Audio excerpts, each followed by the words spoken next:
All right, let's talk about Doctor Strange and the Multiverse of Madness. I was not a huge fan of the first Doctor Strange movie, but I really like the way Doctor Strange has been used in the MCU since his first movie. And definitely in the last Spider-Man movie, I really liked him, and I liked him in both the Avengers movies he's been in. And I am a huge fan of Sam Raimi, who directed this movie. So going into it, I had a lot of high hopes. Some were met, some weren't. So let's talk about it. And before I get into the things I liked about this movie, I have to say I accidentally saw this movie in 3D. I thought I bought tickets for the IMAX screening, but I guess I bought them for the 3D IMAX screening. I walked in, they're like, "Oh, here's your 3D glasses," and I was like, "3D glasses? Why do I have these?" And I was like, "Oh, it's for the Avatar trailer." And then I walked in, and it's like, "Oh no, it's not just the Avatar trailer; it's 3D. This entire movie's 3D." And I was like, oh, "Okay, I guess I messed up on that." But if you are a 3D fan, I bring this up because if you're a fan of 3D, the movie looks good in 3D. All right, so you're not going to be disappointed by that. So let's talk about things I liked about this movie. I want to talk about Sam Raimi first. This movie, and I'm not trying to trash talk a lot any like of the other MCU directors, but a lot of the MCU movies just feel like they could have all been directed by the exact same person. I just get that feeling with them. Now you have like movies that don't necessarily feel that way. Like Thor Ragnarok has its own flair. Taika Waititi did a good job with that. The Russo brothers kind of have their own flair and stuff with their movies. And Eternals had its own thing as well with Chloe Zhao. Sam Raimi really brings Sam Raimi to this movie, and I loved it because I feel like I haven't seen, unless I'm wrong about this, I feel like the last movie that Sam Raimi himself actually like directed, because I know he's been producing for a while, but the last movie I feel like he directed was like Drag Me to Hell, and that was like back in like 2010. So it was really nice to see him directing a movie again. And this movie has Sam Raimi written all over it. So if you love Sam Raimi style, you're gonna get that with this movie. Doctor Strange continues to be absolutely amazing. I love him more and more every time I see him in a movie. America Chavez, new character we are introduced to in this movie.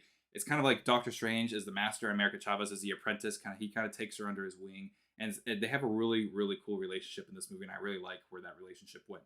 And of course, we got to talk about Wanda. And I'll say this right off the bat: if you have not seen Wanda Vision, I think you're going to be sort of lost in this movie. I was for sure the people who didn't see WandaVision were going to be fine because Marvel likes to kind of explain stuff, and they have like maybe a line or two kind of reminding like the audience what happened, but it's a reminder to people that have already seen WandaVision just to almost recap you. If you haven't seen WandaVision, I would highly suggest you watch WandaVision before seeing Doctor Strange, or you're going to I feel like be completely lost in Wanda's character and wondering why the heck is she acting like this from the last time you've seen her, which was in Avengers Endgame. So highly recommend you watch WandaVision.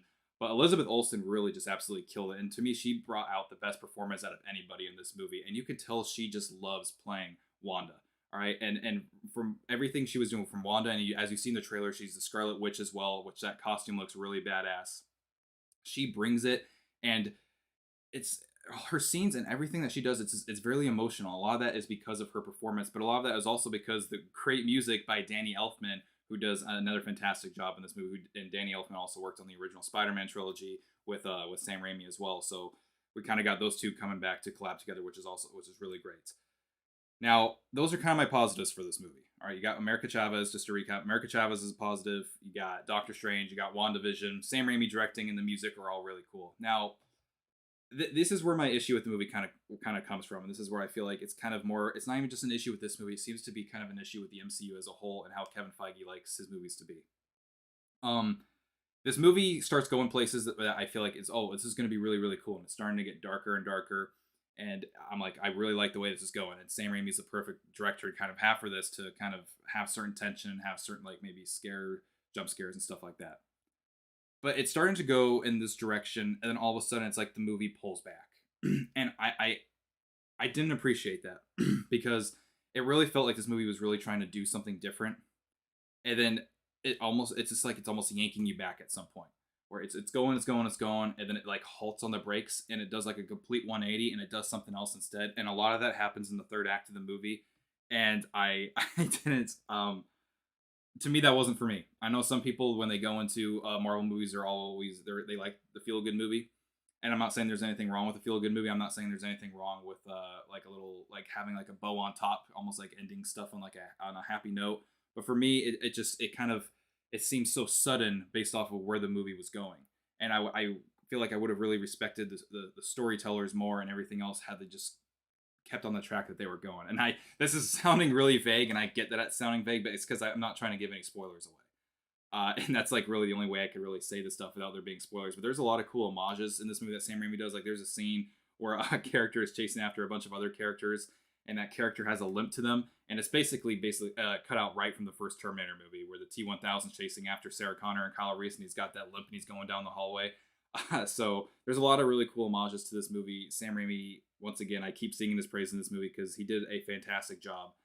But I would like to see Kevin Feige just give maybe a little bit more creative freedom. I know you can't do too much because when you have all these interconnecting movies, you gotta stick with like a story that you have. But the issue that I'm having right now with a lot of MCU movies is they feel like so many of these movies feel like they just want to like go out of the sandbox that they're put in, but they can't get out of the sandbox. So every time they try to do something that looks like they might be able to push out the sandbox, they're immediately like thrust back into the sandbox. And I've noticed that a lot lately with the recent MCU movies. And unfortunately, that was kind of the same thing with this Doctor Strange movie. And it just brings it down a notch to me because I was really enjoying the.